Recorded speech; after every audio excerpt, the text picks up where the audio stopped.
ಓಂ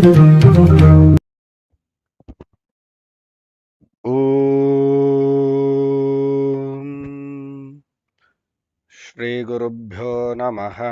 ಹರಿ ಓಂ.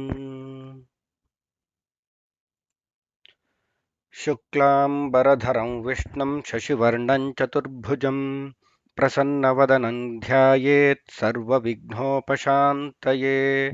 ನಾರಾಯಣಂ ನಮಸ್ಕೃತ್ಯ ನರಂ ಚೈವ ನರೋತ್ತಮಂ ದೇವೀಂ ಸರಸ್ವತೀಂ ವ್ಯಾಸಂ ತತೋ ಜಯಮುದೀರಯೇತ್. ಪೂಜ್ಯಾಯ ರಾಘವೇಂದ್ರಾಯ ಸತ್ಯಧರ್ಮರತಾಯ ಚ ಭಜತಾಂ ಕಲ್ಪವೃಕ್ಷಾಯ ನಮತಾಂ ಕಾಮಧೇನವೇ. ದುರ್ವಾದಿಧ್ವಾಂತರವಯೇ ಸಜ್ಜನೇಂದೀವರೇಂದವೇ.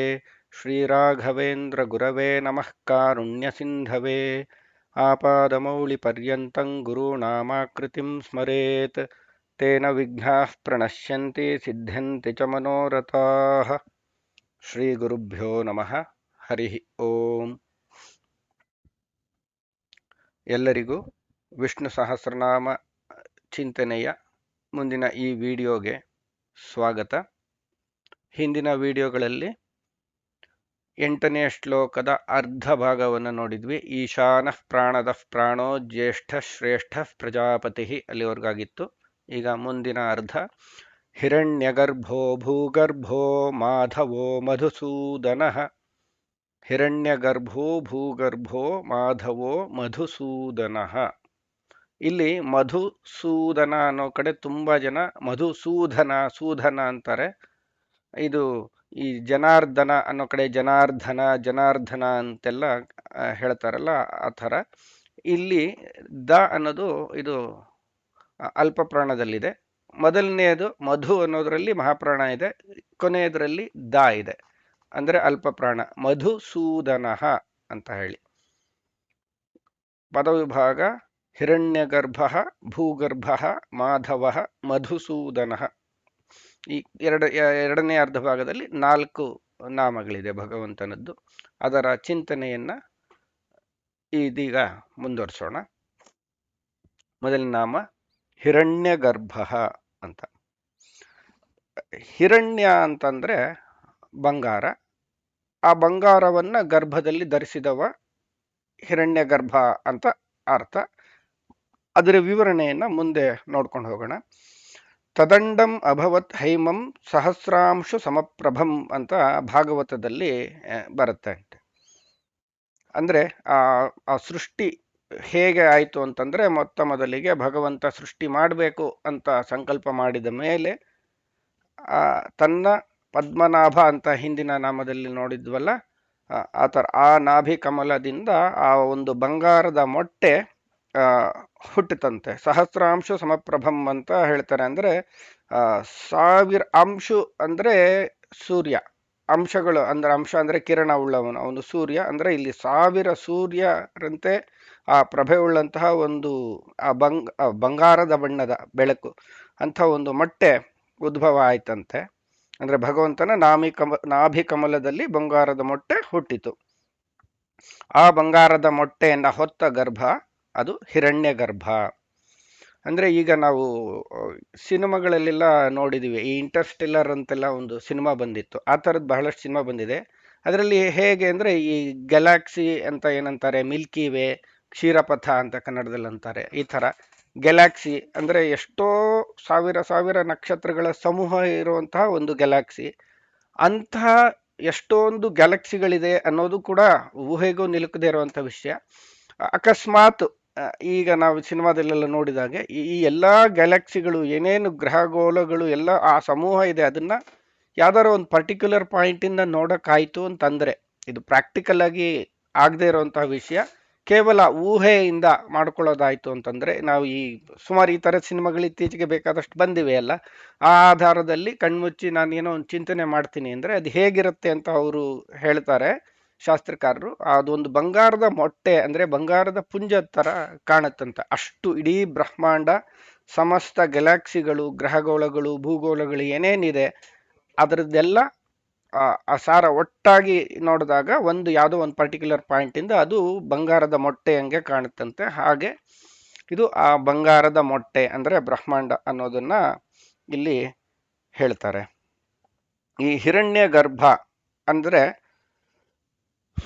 ಚತುರ್ಮುಖ ಬ್ರಹ್ಮನ ಒಂದು ಹೆಸರದು. ಅಂದರೆ ಭಗವಂತನ ನಾಭಿ ಕಮಲದಲ್ಲಿ ಈ ಬಂಗಾರದ ಮೊಟ್ಟೆ ಒಂದು ಹುಟ್ಟಿತು. ಅಂದ್ರೆ ಈ ಬ್ರಹ್ಮಾಂಡ, ಆ ಬ್ರಹ್ಮಾಂಡ ಶರೀರಭೂತ ಆದವನು ಚತುರ್ಮುಖ ಬ್ರಹ್ಮ. ಹಾಗಾಗಿ ಚತುರ್ಮುಖ ಬ್ರಹ್ಮನಿಗೂ ಹಿರಣ್ಯ ಗರ್ಭ ಅಂತ ಕರೀತಾರೆ. ಅಂದ್ರೆ ಭಗವಂತನ ಆ ಬಂಗಾರದ ಮೊಟ್ಟೆಯಲ್ಲಿ ಹುದಿಸಿ ಬಂದವ ಅವನು ಹಿರಣ್ಯ ಗರ್ಭ ಅಂದ್ರೆ ಚತುರ್ಮುಖ ಬ್ರಹ್ಮ. ಈ ಹಿರಣ್ಯ ಗರ್ಭ ಅದನ್ನ ಬಿಡಿಸಿದ್ರೆ ಹಿರಣ್ಯ ಅಂದ್ರೆ ಬಂಗಾರ ಅಂತ ಅರ್ಥ.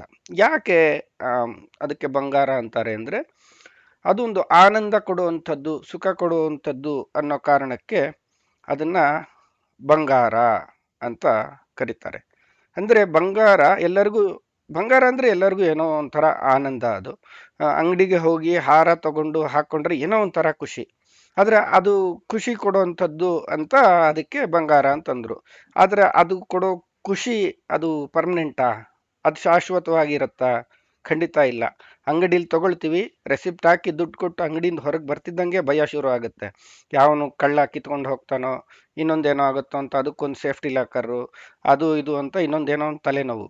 ಯಾವುದು ತಲೆನೋವಿಗೆ ಕಾರಣ ಆಗುತ್ತೋ ಅದು ಆನಂದ ಕೊಡೋದು ಹೇಗೆ? ಆನಂದಕ್ಕೆ ಹೇಗೆ ಕಾರಣ ಆಗುತ್ತೆ? ಹಾಗಾಗಿ ನಿಜವಾದ ಆನಂದವನ್ನ ಕೊಡುವಂಥದ್ದು ಈ ಬಂಗಾರ ಅಲ್ಲ ಅಂತ ಗೊತ್ತಾಯ್ತು. ಅಂದ್ರೆ ಅದು ಯಾವ ಆನಂದ? ಇಲ್ಲಿ ನೋಡಿ, ನ ಅಂತಂದ್ರೆ ಆನಂದ ಅಂತ ನಾವು ಹಿಂದೆ ಕೇಳಿದ್ವು. ಆ ಪದವನ್ನ ಬಿಡಿಸ್ತಾ ಹೋಗೋಣ. ನ ಅಂದ್ರೆ ಆನಂದ.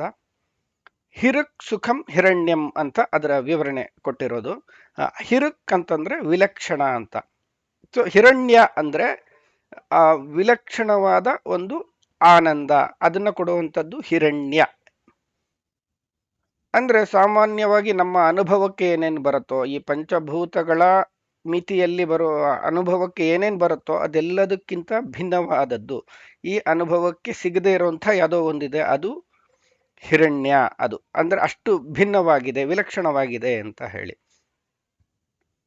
ಅಂಥ ಆನಂದದ ಗರ್ಭದ ಒಳಗೆ ಯಾರಿದ್ದಾನೋ ಅವನು ಹಿರಣ್ಯ ಗರ್ಭ. ಮತ್ತು ಯಾರ ಒಳಗೆ ಈ ಹಿರಣ್ಯ ಅನ್ನೋದು ತುಂಬಿಕೊಂಡಿದೆಯೋ, ಗರ್ಭ ಅಂದ್ರೆ ಒಳಗಡೆ ತುಂಬಿಕೊಂಡಿರುವಂಥದ್ದು ಅಂತ, ಯಾರ ಒಳಗೆ ಈ ಆನಂದ, ವಿಲಕ್ಷಣವಾದ ಆನಂದ ತುಂಬಿಕೊಂಡಿದೆಯೋ ಅವನು ಅಂದ್ರೆ ಆನಂದಮಯ ಭಗವಂತ, ಅವನು ಹಿರಣ್ಯ ಗರ್ಭ ಅಂತ ಹೇಳಿ. ಇನ್ನೊಂದು ಅರ್ಥ ಇಲ್ಲಿ, ರಣ ಅಂದ್ರೆ ಶಬ್ದ. ರಣ ಅಂತಂದ್ರೆ ಯುದ್ಧಕ್ಕೂ ರಣ ಅಂತ ಕರೀತಾರೆ. ಯಾಕೆ ಅಂದ್ರೆ ಯುದ್ಧದಲ್ಲಿ ಬೇರೆ ಎಲ್ಲೂ ಇರಲಾರ್ದಷ್ಟು ಶಬ್ದ, ಚಿರಾಟ, ಹಾರಾಟ, ಗದ್ದಲ ಎಲ್ಲ ಇರತ್ತೆ ಅಂತ ಅದಕ್ಕೆ ರಣ ಅಂತ ಕರೀತಾರೆ. ರಣ ಅಂದ್ರೆ ಶಬ್ದ ಅಷ್ಟೆ. ಅದು ಯಾವ ಶಬ್ದ?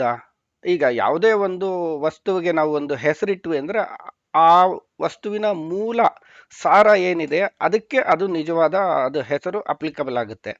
ನಾವು ಹಿಂದೆ ಈ ತೆಂಗಿನಕಾಯಿ, ಆ ತೆಂಗಿನ ತುರಿ, ಇದೆಲ್ಲ ವಿವರಗಳನ್ನ ಅಥವಾ ಉದಾಹರಣೆಗಳನ್ನ ಗಮನಿಸಿದ್ವಿ. ಆ ಥರ ನೋಡುವಾಗ ಇದು ರಣ ಅಂದರೆ ಶಬ್ದ, ಹಿ ಅಂದ್ರೆ ಹಿತಕರವಾದದ್ದು. ನಮಗೆ ಹಿತಕರವಾದ ಶಬ್ದಗಳು ಯಾವುದು? ನಿಜವಾಗ್ಲಿ ನಮಗೆ ಹಿತವನ್ನು ಉಂಟು ಮಾಡುವಂತ ಶಬ್ದ ಯಾವುದು ಅಂತ ನಾವು ನೋಡಿದ್ರೆ, ಹಿತ ಯಾವುದು ಅಂದ್ರೆ ಮೋಕ್ಷ. ಮೋಕ್ಷವೇ ನಿಜವಾದ ಹಿತ. ಅದು ಬಿಟ್ಟು ಬೇರೆ ಏನು, ಸ್ವರ್ಗವೂ ಕೂಡ ನಮ್ಗೆ ಹಿತ ಅಲ್ಲ. ಅದು ಕೂಡ ನಮ್ಮ ಏನೋ ಕರ್ಮದ ಕಳ್ಕೊಳ್ಳೋಕ್ಕೋಸ್ಕರ ಹೋಗ್ತೀವಿ, ಮತ್ತೆ ವಾಪಸ್ ಬರೋದಿದ್ದೇ ಇರುತ್ತೆ. ಹಾಗಾಗಿ ಸ್ವರ್ಗ ಕೂಡ ನಿಜವಾಗ್ಲಿ ನಮಗೆ ಹಿತ ಅಲ್ಲ. ಹಾಗಾಗಿ ಯಾವುದು ಸಾವಿದ್ಯ ಯಾವ ವಿಮುಕ್ತಯೇ ಅಂತ ಹೇಳಿದೀವಿ. ನಮಗೆ ಯಾವುದು ವಿಮುಕ್ತಿಯ ಹಿತವನ್ನು ಕೊಡುತ್ತದೋ ಅದು ನಿಜವಾದ ಆ ಆನಂದದ ವರ್ಣನೆ. ಆ ಆನಂದ ನಮಗೆ ಸಿಗಕ್ಕೆ ಏನೇನು ವಿವರ ಬೇಕೋ ಅದೆಲ್ಲ ಶಬ್ದಗಳ ಮೂಲಕ ಎಲ್ಲಿ ನಮಗೆ ಲಭ್ಯ ಇದೆ ಅಂದ್ರೆ ವೇದಗಳಲ್ಲಿ. ಹಾಗಾಗಿ ನಿಜವಾದ ಶಬ್ದಗಳು, ನಮ್ಮನ್ನು ಉದ್ಧಾರ ಮಾಡೋ ಶಬ್ದಗಳು ಅಂದ್ರೆ ವೇದಗಳೇ, ಹಿತಕರವಾದ ಶಬ್ದಗಳು. ಆ ಹಿತಕರವಾದ ಶಬ್ದಗಳಿಂದ ವಾಚ್ಯನಾದಂತಹ ಭಗವಂತ ಅವನು ಹಿರಣ್ಯ ಗರ್ಭ. ಆ ಹಿರಣ್ಯದ ಒಳಗೆ ಹುದುಗಿದ್ದಾನಂತೆ. ಹಿರಣ್ಮಯೇನ ಪಾತ್ರೇಣ ಸತ್ಯಸ್ಯಾಪಿ ಹಿತಂ ಮುಖಂ ಅಂತ ಹೇಳ್ತಾರೆ. ಯೋ ವೇದ ನಿಹಿತಂ ಗುಹಾಯಾಂ ಪರಮೇ ವ್ಯೋಮನ್ ಅಂತ ಇತ್ಯಾದಿ ಉಪನಿಷತ್ ವಾಕ್ಯಗಳೆಲ್ಲ ಇದೆ. ಅಂದ್ರೆ ಆ ವೇದದ ಗರ್ಭದ ಒಳಗೆ ಆ ಆನಂದವನ್ನ ಬಿಡಿಸಿ ಲೋಕಕ್ಕೆ ಹೇಳುವಂತಹ ಆ ಹಿರಣ್ಯದ ಒಳಗೆ ಗರ್ಭದಲ್ಲಿ ಅಡಗಿದವ, ವೇದದ ಗರ್ಭದಲ್ಲಿ ಇರುವವ, ವೇದದ ಸಾರವಾಗಿ ವೇದ ವಾಚ್ಯನಾಗಿ ಅವನು ಭಗವಂತ ಹಿರಣ್ಯ ಗರ್ಭ. ಹಿರಣ್ಯದ ಗರ್ಭದಲ್ಲಿ ಇರುವವನು ಮತ್ತು ಹಿರಣ್ಯವನ್ನ ಗರ್ಭದಲ್ಲಿ ಹೊತ್ತವನು. ಅಂದ್ರೆ ವೇದಗಳು ಅವನೊಳಗಿದೆ, ಅವನು ವೇದದ ಒಳಗಿದ್ದಾನೆ, ಹಾಗಾಗಿ ಅವನು ಹಿರಣ್ಯ ಗರ್ಭ ಅಂತ. ಬಂಗಾರ ಅಂದ್ರೆ ಹಿರಣ್ಯ ಅಂದ್ರೆ ಬಂಗಾರದ ಇನ್ನೊಂದು ಲಕ್ಷಣ ಏನಂದ್ರೆ ಆಕರ್ಷಣೆ, ಸೆಳೆಯುವಂಥದ್ದು. ಇಲ್ಲಿ ಹಿರಣ್ಮಯೇನ ಪಾತ್ರೇಣ ಸತ್ಯಸ್ಯಾಪಿ ಹಿತಂ ಮುಖಂ ಅಂತ ಹೇಳ್ತಾರಲ್ಲ, ಅಂದ್ರೆ ಬಂಗಾರದ ಒಂದು ಮುಚ್ಚಳದಿಂದ ಸತ್ಯವನ್ನ ಬಚ್ಚಿಟ್ಟಿದ್ದಾರಂತೆ.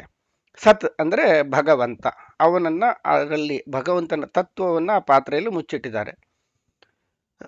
ಮತ್ತೆ ವೇದಗಳಲ್ಲಿ ಬಹಳಷ್ಟು ಕಡೆ ಈ ಬಂಗಾರದ ತರ ಆಕರ್ಷಣೆ ಮಾಡುವಂತ ಎಷ್ಟೊಂದು ಐಹಿಕವಾದ ಫಲಗಳನ್ನ ಎದ್ದು ಕಾಣುವಂಗೆ ಕೊಟ್ಟಿರ್ತಾರೆ. ಅಂದ್ರೆ ಯಾರು ನಿಜವಾಗಲೂ ಸಾಧಕರಲ್ಲವೋ ಅವರು ದಾರಿ ತಪ್ಪಿಕೊಂಡು ಹೋಗ್ತಾರೆ. ಹಾಗಾಗಿ ಹಾಗೆ ದಾರಿ ತಪ್ಪದೆ ಯಾರು ನಿಜವಾಗಿ ಹಿತವನ್ನು ಹುಡುಕೊಂಡು ಹೋಗ್ತಾರೋ ಅವರು ಮಾತ್ರ ಉದ್ಧಾರ ಆಗಬಲ್ಲರು, ಆ ಹಿರಣ್ಯ ಗರ್ಭನನ್ನ ಪಡಿಬೇಕಾಗತ್ತೆ. ಈಗ ನಾವು ತಿರುಪ್ತಿಗೆ ಹೋಗ್ತೀವಿ, ಎಷ್ಟೆಲ್ಲ ಕಷ್ಟಪಟ್ಕೊಂಡು ಬೆಟ್ಟ ಎಲ್ಲ ಹತ್ಕೊಂಡು ಕ್ಯೂನಲ್ಲಿ ತಳ್ಳಾಡ್ಕೊಂಡು ಅವ್ರ ಕೈಲಿ ಗುದ್ದಿಸ್ಕೊಂಡು ಇವ್ರ ಕೈಲಿ ತಳ್ಳಿಸ್ಕೊಂಡು ಒದ್ದಾಡ್ಕೊಂಡು ಗರ್ಭಗುಡಿಗೆ ಹೋಗ್ತೀವಿ. ಅವರು ಮುಂದೆ ಪದಂಡಿ ಪದಂಡಿ ಅಂತ ದಬ್ತಾ ಇರ್ತಾರೆ. ಯಾವುದೋ ಒಂದು ಗಳಿಗೆಲ್ಲ ಅಲ್ಲೆಲ್ಲೋ ನೋಡಿ ಈ ಕಡೆ ಬಂದ್ಬಿಟ್ರೆ ಹೋಯ್ತು, ಅದು ದರ್ಶನ ಇಲ್ಲ. ಅಥವಾ ಭಗವಂತನೇ ನೋಡ್ತೀನಿ ಅಂತ ಕಣ್ಣು ಕೀಲಿಸ್ಕೊಂಡು ನೋಡ್ತಾ ಇದ್ದಾಗ್ಲೂ ಕೂಡ ಅಲ್ಲಿ ಮುಖ ಅಂತ ಇಷ್ಟು ಕಾಣುತ್ತೆ, ಬರೀ ಬಂಗಾರವೇ ಎದ್ದು ಕಾಣುತ್ತೆ. ಎಷ್ಟು ಜನಕ್ಕೆ ಮುಖ ಕಾಣಿಸ್ತು, ಎಷ್ಟು ಜನಕ್ಕೆ ಬಂಗಾರ ಕಾಣಿಸ್ತು. ಹೊರಗೆ ಬಂದ್ಮೇಲೆ ಆ ಭಗವಂತನ ಮುಖ ನೋಡಿ ಖುಷಿ ಪಟ್ಟವ್ರು ಎಷ್ಟು ಜನ, ಒಬ್ಬ ಏನ್ ಬಂಗಾರ, ಎಷ್ಟು ಆಭರಣಗಳು ಹಾಕಿದ್ರು ಅಂತ ಆಶ್ಚರ್ಯ ಪಟ್ಕೊಂಡು ಬಂದ್ರೆ ಏನ್ ಗತಿ? ಕೊನೆಗೆ ಅಷ್ಟೆಲ್ಲ ಕಷ್ಟಪಟ್ಟು ಬಂಗಾರದ ಮೇಲೆ ಕಣ್ಣು ಹೋಯ್ತು ಅಷ್ಟೇ ಹೊರತು ಆ ಬಂಗಾರದ ಒಳಗಿನ, ಆ ಬಂಗಾರದಲ್ಲಿ ಮುಚ್ಚಿಟ್ಟ ಭಗವಂತ ಕಾಣಲಿಲ್ಲ. ಹಾಗಾಗಿ ಈ ಹಿರಣ್ಯ ಗರ್ಭ ಭಗವಂತ, ಆ ಬಂಗಾರದ ಆ ಮುಚ್ಚಳದ ಒಳಗೆ ಬಚ್ಚಿಟ್ಕೊಂಡ ಭಗವಂತ ನಮಗೆಲ್ಲರಿಗೂ ಕಾಣಿಸ್ಕೊಳ್ಳಿ, ಆ ಆನಂದ, ಆ ಹಿತ ಏನಿದೆ ಅದನ್ನ ನಮಗೂ ನೀಡಲಿ ಅನ್ನೋ ಕಾರಣಕ್ಕೆ ಹಿರಣ್ಯ ಗರ್ಭ ಅನ್ನೋ ನಾಮದಿಂದ ಭಗವಂತನನ್ನ ಆರಾಧನೆ ಮಾಡಬೇಕು. ಮುಂದಿನ ನಾಮ ಭೂಗರ್ಭ. ಭೂ ಅಂದರೆ ಭೂತಿ ಅಂದ್ರೆ ಆನಂದ, ಅದನ್ನ ಗರ್ಭದಲ್ಲಿ ಉಳ್ಳವ ಭೂಗರ್ಭ. ಆನಂದವನ್ನ ಗರ್ಭದಲ್ಲಿ ಉಳ್ಳವ, ಭೂತಿಯ ಗರ್ಭದಲ್ಲಿ ಅಂದ್ರೆ ಅನುಭೂತಿ ರೂಪದಲ್ಲಿ ಭಕ್ತರ ಅನುಭವಕ್ಕೆ ಸಿಗುವವ ಭೂಗರ್ಭ ಅಂತ. ಭೂ ಅಂದರೆ ಭೂತಿಯುಳ್ಳಂತಹ ಜೀವಿಗಳು, ಅಂಥ ಜೀವಿಗಳನ್ನು ತನ್ನ ಗರ್ಭದಲ್ಲಿ ಇಟ್ಟು ಸಲಹುವ ಭೂಗರ್ಭ ಅಂತ. ಇನ್ನೊಂದು ಅರ್ಥ, ಭೂ ಅಂದರೆ ಪ್ರಕೃತಿ, ಪ್ರಕೃತಿಯ ಗರ್ಭದಲ್ಲಿ ಅಣೋರಣೀಯಾನ್ ಅಂಗಿ, ಆ ಪ್ರಕೃತಿಯ ಒಳಗೂ ತುಂಬಿರುವ ಮಹತೋ ಮಹೀಯನಾಗಿ ಹೊರಗೂ ತುಂಬಿದವ ಅವನು ಭೂಗರ್ಭ ಅಂತ. ಭೂ ಅಂದ್ರೆ ಇನ್ನೊಂದು ಅರ್ಥ, ಭೂಮಿಯೇ ಮೊದಲಾದ ಎಲ್ಲ ಆಕಾಶಕಾಯಗಳು ಏನೇನಿದೆಯೋ ಅವೆಲ್ಲವುಗಳನ್ನ ಭೂ ಅಂತ ಕರೀತಾರೆ. ಭೂಮಿ ಅಂದ್ರೆ ನಾವು ಅರ್ಥ ಅಂತ ಏನ್ ಕರಿತೀವಿ ಅದೊಂದೇ ಅಲ್ಲ,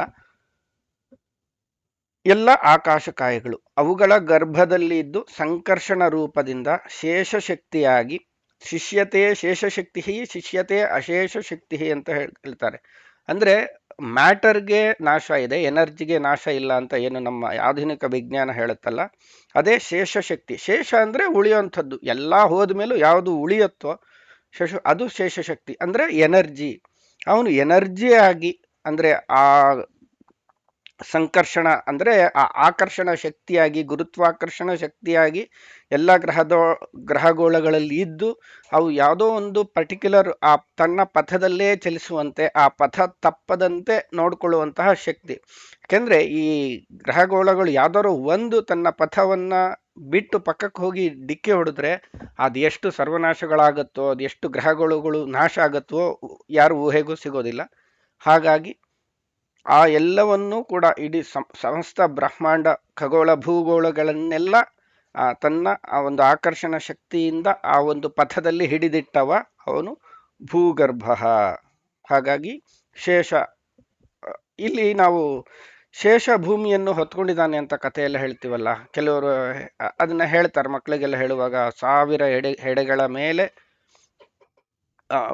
ಆ ಶೇಷ ಆದಿಶೇಷ ಭೂಮಿಯನ್ನ ಹೊತ್ಕೊಂಡಿದ್ದಾನಂತೆ. ಅಂದ್ರೆ ಅದ ಅರ್ಥ ಏನಪ್ಪಾ ಅಂತಂದ್ರೆ ಆ ಹೆಡೆ ಅಂತಂದ್ರೆ ಅದು ನಿಜವಾಗ್ಲೂ ಶಕ್ತಿಯ ಕೇಂದ್ರ. ಒಂದು ಹಾವಿಗೆ ಹೆಡೆಯಲ್ಲೇ ಅದರ ಶಕ್ತಿ ಇರುವಂತದ್ದು. ಹಾಗಾಗಿ ಆ ಶೇಷನ ಶಕ್ತಿ ಅಂದ್ರೆ ಆ ಸಂಕರ್ಷಣ ಶಕ್ತಿ ಸಮಸ್ತ ಬ್ರಹ್ಮಾಂಡವನ್ನು ಆಕರ್ಷಿಸಿ ಒಂದು ಕೇಂದ್ರದಲ್ಲಿ ಹಿಡಿದಿಡುವಂತೆ ಮಾಡುವಂತಹ ಶಕ್ತಿ ಏನಿದೆ, ಅದರ ಆಧಾರದಲ್ಲಿ ಈ ಭೂಮಿ ಎಲ್ಲ ನಿಂತಿದೆ ಅಂತ ನಾವು ಅರ್ಥ ಮಾಡ್ಕೊಳ್ಬೇಕು. ಮುಂದಿನ ನಾಮ ಮಾಧವ ಅಂತ. ಮಾ ಅಂದ್ರೆ ರಮಾದೇವಿ, ಅಂದ್ರೆ ಲಕ್ಷ್ಮೀದೇವಿ. ಅಮರಕೋಶದಲ್ಲಿ ಇದು ಬೇರೆ ಬೇರೆ ಹೆಸರುಗಳಲ್ಲಿ ಹೇಳುವಾಗ ಲಕ್ಷ್ಮೀ ಪದ್ಮಾಲಯ ಪದ್ಮ ಕಮಲಾ ಶ್ರೀಹರಿಪ್ರಿಯ ಇಂದಿರಾ ಲೋಕಮಾತಾ ಮಾ ರಮಾ ಮಂಗಳ ದೇವತಾ ಭಾರ್ಗವಿ ಲೋಕಜನನಿ ಕ್ಷೀರಸಾಗರ ಕನ್ಯಕ ಅಂತ ಲಕ್ಷ್ಮಿಯ ಬೇರೆ ಬೇರೆ ನಾಮಗಳನ್ನ ಕೊಡ್ತಾರೆ. ಅದರಲ್ಲಿ ಇಂದಿರಾ ಲೋಕಮಾತಾ ಮಾ ರಮಾ ಅಂತ ಹೇಳಿ, ಮಾ ಅನ್ನೋದು ಲಕ್ಷ್ಮೀದೇವಿಯ ಹೆಸರು. ಆ ಮಾ ಅಂದ್ರೆ ಮಾಯಾಹ ಧವಹ ಅಂದ್ರೆ ಆ ಲಕ್ಷ್ಮಿಯ ಪತಿ, ಲಕ್ಷ್ಮೀಪತಿ ಮಾಧವ ಅಂದ್ರೆ ಆ ಭಗವಂತ, ಅವನು ಮಾಧವ. ಮ ಅಂದ್ರೆ ಮಾತೃ. ನಾವು ಈ ಸಂಧ್ಯಾವನ್ನೆಯಲ್ಲಿ ಕೆಲವು ಮಂತ್ರಗಳಲ್ಲಿ ಮತ್ತೆ ಶ್ಲೋಕಗಳಲ್ಲಿ ಹೇಳ್ತೀವಿ, ವೇದ ಮಾತಾತು ಗಾಯತ್ರಿ ಅಂತ ಹೇಳ್ತಾರೆ. ಸಂಧ್ಯಾವನ್ನೆಯಲ್ಲಿ ಇದು ಗಾಯತ್ರಿ ಆವಾಹನೆ ಮಾಡುವಾಗ ಆಯಾತು ವರದಾದೇವಿ ಅಕ್ಷರಂ ಬ್ರಹ್ಮ ಸಂಹಿತಂ ಗಾಯತ್ರೀಂ ಛಂದಸಾಂ ಮಾತೇದಂ, ಛಂದಸಾಂ ಮಾತಾ ಅಂತ ಅಲ್ಲಿ ಕರೀತಾರೆ. ಅಂದ್ರೆ ಸಕಲ ವೇದಗಳ ತಾಯಿ ಅಂದ್ರೆ ಗಾಯತ್ರಿ ಮಂತ್ರ. ಅಂದ್ರೆ ವೇದಗಳ ತಾಯಿ ಅಂದ್ರೆ ಆ ಗಾಯತ್ರಿ ಮಂತ್ರದ, ನಾವು ಹಿಂದಿನ ವಿಡಿಯೋಗಳಲ್ಲಿ ಗಮನಿಸಿದ್ವಿ, ಗಾಯತ್ರಿ ಮಂತ್ರದ 3 ಪಾದಗಳೇ ಪುರುಷ ಸೂಕ್ತದ 3 ವಿಭಾಗಗಳು. ಅದೇ ಮುಂದೆ ವೇದದ 3 ಭಾಗವಾಗಿ ಋಗ್ಯಜುಸ್ಸಾಮ ಅಂತ ಹೇಳಿ ಬೆಳೆದು ಬಂದಿದ್ದು. ಹಾಗಾಗಿ ಗಾಯತ್ರಿ ಅನ್ನೋ ಮಂತ್ರದಿಂದ ಅದೆಲ್ಲ ಹುಟ್ಟಿದ್ರಿಂದ ಗಾಯತ್ರಿ, ಅದಕ್ಕೆ ತಾಯಿ ವೇದ ಮಾತಾ ಅಂತ ಕರೀತಾರೆ. ಅದು ಛಂದಸ ಮಾತಾ. ಇನ್ನೊಂದು ಕಡೆ ಹೇಳ್ತಾರೆ ಸ್ತುತೋಮಯ ವರದ ವೇದ ಮಾತಾ ಪ್ರಚೋದಯಂತಿ ಪವನೆ ದ್ವಿಜಾತ ಅಂತ ಎಲ್ಲ ಸಂಧ್ಯಾವನ್ನೇ ಮಾಡುವಾಗ ಆ ಮಂತ್ರ ಶ್ಲೋಕಗಳನ್ನ ಹೇಳಿ ಗೊತ್ತಿದೆ ಎಲ್ಲರಿಗೂ. ಅಂದ್ರೆ ಎಲ್ಲ ಕಡೆ ಹೇಳೋದೇನೆಂದ್ರೆ ಗಾಯತ್ರಿ ಅಂದ್ರೆ ವೇದ ಮಾತಾ.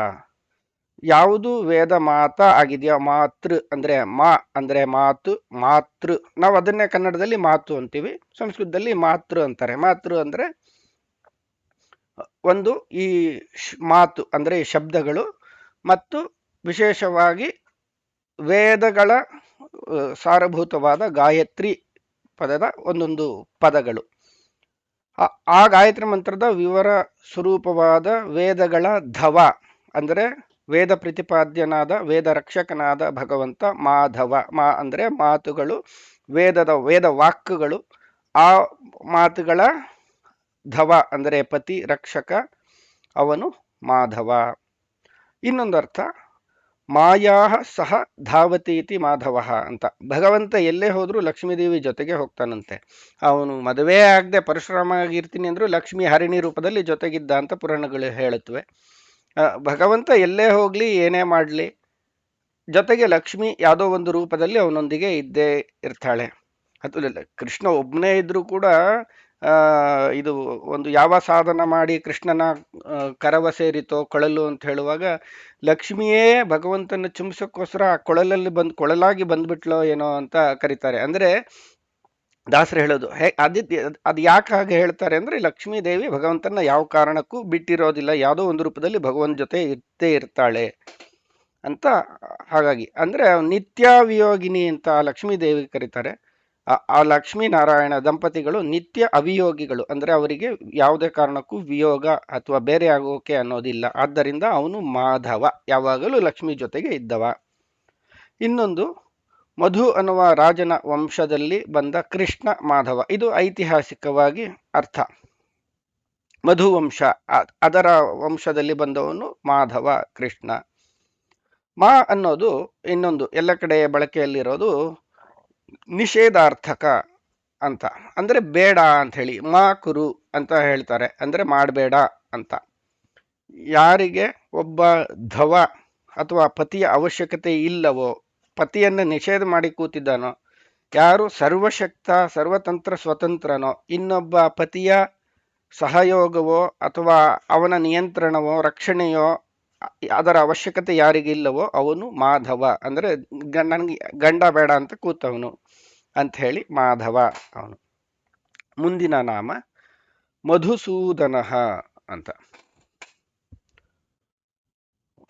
ಒಂದು ಆ ಪದದ ಅರ್ಥ, ಮಧು ಅನ್ನುವ ದೈತ್ಯ, ಆದಿ ದೈತ್ಯ ಏನಿದೆ, ಮಧು ಕೈಟಭ ಅಂತ ನಾವು ಏನು ಕೇಳ್ತೀವಿ, ಆ ಮಧು ಅನ್ನುವ ದೈತ್ಯನನ್ನ ಸೂದನ ಅಂದರೆ ನಾಶ ಮಾಡಿದವನು.